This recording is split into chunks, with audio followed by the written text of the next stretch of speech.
welcome to Dialogue. I'm Yang Rui in Beijing. 23 years after the Cold War, policies, actions, and even reform of the United Nations still make headlines.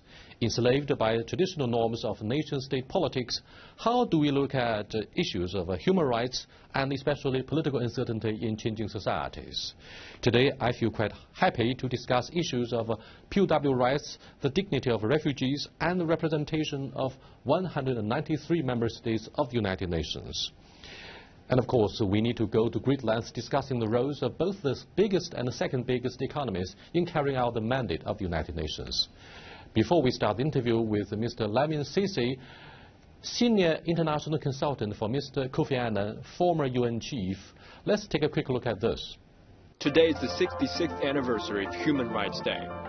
On December 10th of every year, Human Rights Day commemorates the date when the United Nations adopted the Universal Declaration of Human Rights, proclaiming its principles as the common standard of achievement for all peoples and all nations. This year's slogan, Human Rights 365, encompasses the idea that every day is Human Rights Day. The number and scale of global humanitarian agencies are breaking all sorts of records this year. The UN asked for $12.9 billion to assist 52 million people. But during 2014, the number of people in need has nearly doubled to a record of 102 million. Among all the conflicts and natural disasters, one of the biggest challenges is the Ebola crisis. The wave of the Ebola outbreak, which began in March, is the most severe and most complex in the nearly 50-year history of the disease. According to the World Health Organization, over 17,000 people have been infected by the virus and over 6,000 have died. And the case incidence is still increasing in Guinea and may also be increasing in Sierra Leone. And that keeps us very focused and sometimes quite anxious. Every day we wake up and we realize the enormity of the job that still lies ahead. China and the United Nations signed an agreement on a Chinese donation of $6 million to aid the global fight against Ebola last Tuesday. The move is part of China's fourth round of Ebola fighting aid announced earlier by President Xi Jinping. Welcome to Dialogue, sir. Thank you very much. Kofi Annan is a big name. What are the things that impress you most about his charisma and legacy? Mr. Annan is a unique leader who came to the organization head at a very critical moment. His legacy involves includes the bringing of the United Nations to the people, changing the culture of focusing only on a government-centered institution. If you look at the preamble part of the charter of the organization, it talks about we the peoples determined to save succeeding generations from the scourge of war. I think to a great extent the legacy is in that area, bringing this institution to the peoples, involving private sector, involving civil society organizations. And that, to a great extent, would be his legacy of getting the organization out and bringing it to the people, making it meaningful. When Kofi Annan said human rights know no boundaries, it means it could be universally accepted no matter what, regardless of the national conditions. Now, what do you think of the issue of human rights, which is of course, one major aspect of Kofi Annan's legacy? Human rights is at the center of the United Nations. It has to be. It's difficult to imagine a system, any system around, that ignores the centrality of human rights in our own existence as human beings, not just the institution of the UN. But what's your definition of human rights? The right to be free, the right the rights that are spelled out in the Universal Declaration of Human Rights. They are standards that societies must really strive to attain. Promoting it, protecting it, respecting it are all things that I think should be fundamental to the issue of human rights. But the United Nations serves to bridge different cultures, introducing the culture of diversity as opposed to harmony. In Chinese, we say 和而不同. We are different, but we try to seek a commonality. With that at the back of our mind, what do you think of, say, the cultural diversity and different cultural definition about human rights? Because it's somehow dangerous to apply universal standard, particularly in political domains. Well, diversity and universality are not necessarily contradictory. In the context of human rights that you pose the question, at the end of the day, in my view, diversity is an asset. It shows the difference that we have in our cultures, in our civilizations, different times as well. But that diversity really, at the end of the day, makes us, gives us strength in supporting that universal aspect of our lives. I think, as I said, the universality is dealing with human beings at the end of the day. Well, however diverse we may be, we are all human beings. We all have rights and things that should be respected, promoted, and protected. My questions go back to another part of human rights, that's POW, prisoners of war. We have had 4 UN conventions which were formulated back in 1949. Do you think those universal norms about respecting the rights of the POWs remain respected in many cases, like in areas of conflict since 1949? Well, the POW convention was a recognition, like other conventions relating to to armed conflict, that we cannot, if we cannot go ahead and abolish war, prohibit war, we should find a way of regulating it. The 4 conventions we talked about, the 1949 4 Geneva Conventions, the first one dealing with armed conflict on land, the second dealing with armed conflict at sea, and the third one that you referred to, the Prisoners of War Convention, and the 4th one on the Civilians Convention, was really to regulate armed conflict, to find a way of reducing suffering, reducing devastation, and those crimes also that were really committed during the Second World War, that we address these issues under the general rubric of the conventions. What about the issue of refugees? Millions of them have been left homeless internally and externally due to one regional conflict after another, and also some of them were triggered by ethnic conflicts and religious disputes. Again, many of these issues that came up during the Second World War, we did see refugees streaming across borders. So what about the 4 Middle East wars and Iran-Iraq war, Iraqi refugees in Afghanistan? All that. In 2001? There is a refugees convention, 1951, that deals with the status of refugees, protection of these. Again, here we are. There is a situation that we cannot stop. You cannot abolish it. You must regulate it. You must protect these individuals. And that's where these rules have emerged. And as I said, the Second World War gave rise to many of these rules that have become very central in international law. There is a Refugees Convention protecting them. Fine, it started from that period, but it covers all these subsequent refugee situations that you talked about. And part of the catch-22 situation between Israelis and Palestinians in the Middle East, I'm afraid, is the return of thousands upon thousands of Palestinian refugees to where they lived, to where their fathers and grandfathers lived in the Middle East, plus the future of Jerusalem and the 1967 border control. Well, do you foresee any solution to the dilemma here? Do I foresee a solution? I'm hoping for a solution in the area. What is happening now, clearly, is making the challenge even more difficult for that to happen.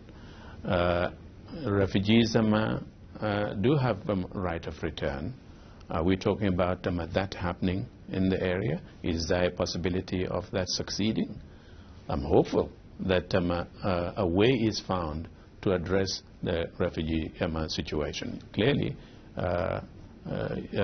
people who have been living in camps in that situation for decades, it's not an easy thing for them. They clearly would not have confidence in the system that has been established, ensuring the return, the end of conflict, of people getting back to their homes. Back to the policy of Kofi Annan in those days, was he able to deal with both sides, Tel Aviv and the Palestinians, in a fair way?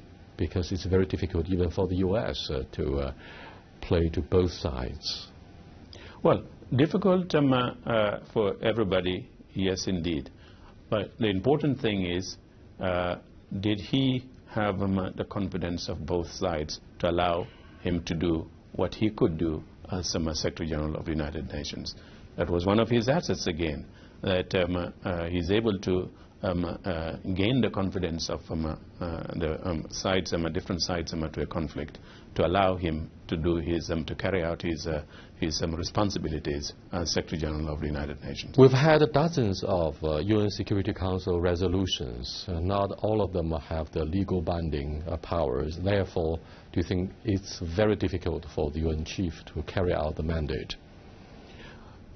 The Security Council resolutions are binding. Is the Assembly resolutions positive. But it doesn't have the force and powers to enforce the resolution. In the area. Where, if it is undertaken, the Chapter 7, that's under the enforcement article in the Charter.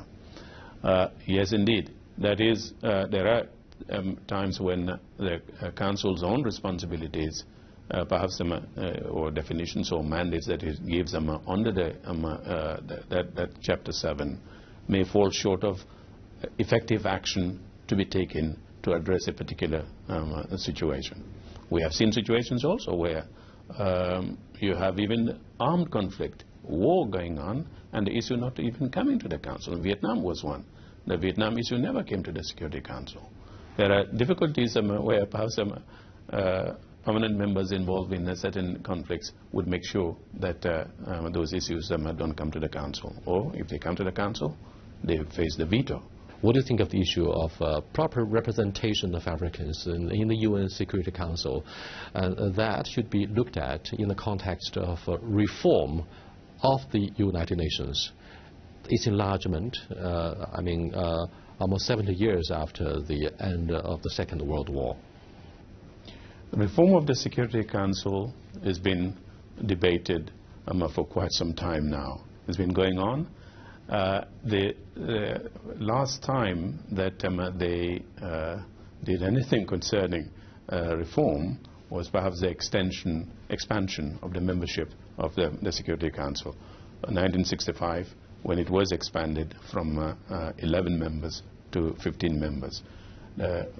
Expansion or the increase of permanent members, that has not been agreed to, and it can only come about when the 5 permanent members agree to that kind of reform of the Council. What do you think of the issue of veto? And veto seemed to have been abused during the Cold War by both superpowers.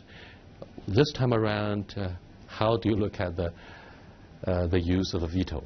Well, it goes back to the origins of the institution itself. If you look at the discussions at the Charter Conference in San Francisco in 1945, what the middle powers, they refer to them as middle powers at that time, were advocating is still the same thing that's coming on.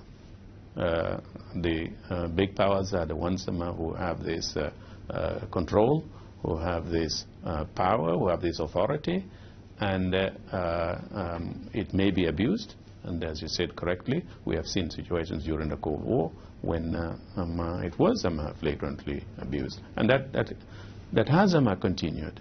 But to reform that, you would have to get the concurrence of the 5 permanent members. That's what it is. That's the rule. And say what one can do is perhaps to talk about why is a judicious exercise of the veto. Find a way of reducing it to the barest minimum and see what needs to be done in that. The 53 African members of the African Union that you talked about, the only expansion, as I said, or the effect of that increase in African membership was the 1965 expansion of the Security Council from 11 to 15 members. All right, thank you very much. We have to leave you there for the moment. You are watching Dialogue with Mr. Lamin Sise, Senior International Consultant and Advisor to Mr. Kofi Annan, former Secretary General of the United Nations. We'll be back in a short while. Please stay with us. Welcome back. Thank you. What do you think of the role of the U.S. in guaranteeing the authority of the United Nations, or just the other way around? The intervention in Iraq was not an easy one for the institution. You heard the remarks of the Secretary General at that time during the debate that it would have been better for those who were planning on entering or intervening in Iraq to obtain the concurrence of the Security Council, endorsement of the Security Council. When they realized that this was not going to happen, they clearly thought that they need to do it unilaterally. We have seen the consequences of such unilateral action. We have seen how this has happened. Now, if you have this agreement in the Security Council, sometimes it can really lead them to catastrophic consequences. Again, we are seeing it today in Syria, where the organization is not able to intervene effectively to stop a devastating civil war. Hundreds of thousands of people killed, 200,000, and half of the population completely deracinated, internally displaced people all over the country, Syria.